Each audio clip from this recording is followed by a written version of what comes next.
নমস্কার সকলকে, আমি রিনি।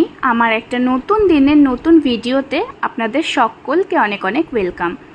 ভিডিওটা ছিল কালকের, অর্থাৎ 21শে জুলাই।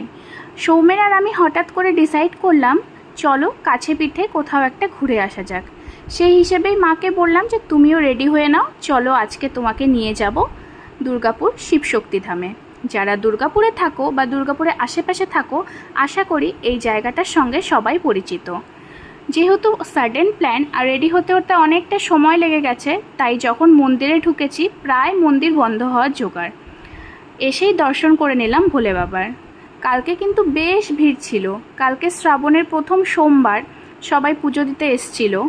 আর এখানে না প্রত্যেক দিনই প্রায় অনেকটা ভিড় হয়। মন্দিরটা এতটাই সুন্দর, প্রত্যেক দিনই ভক্তের সমাবেশ অনেকটাই। এরপরে আমরা এখন নিতে চলে যাচ্ছি প্রসাদ। কালকে তো সোমবারের সঙ্গে সঙ্গে একাদশীও ছিল, তাই কোনো অন্নপ্রসাদ দেওয়া হয়নি, দিয়েছিল সুজি। এর আগে কিন্তু আমি যতবার এসেছি শ্রাবণ মাসে এখানে কিন্তু খিচুড়ি ভোগ পেয়েছিলাম। তো এইভাবেই আমরা সন্ধেটা কাটালাম, বেশ ভালোই লাগলো। 2019-এ এই মন্দিরটা হয়েছে, এর পরের থেকে কখনোই মাকে নিয়ে যাওয়া হয়নি। কালকে হঠাৎ করে প্ল্যান করে বেশ আনন্দ করেই কিন্তু ঘুরে আসলাম। আমার ব্লগটা ভালো লাগলে অবশ্যই পাশে থেকো। আজকের মতো আসি, দেখা হবে অন্য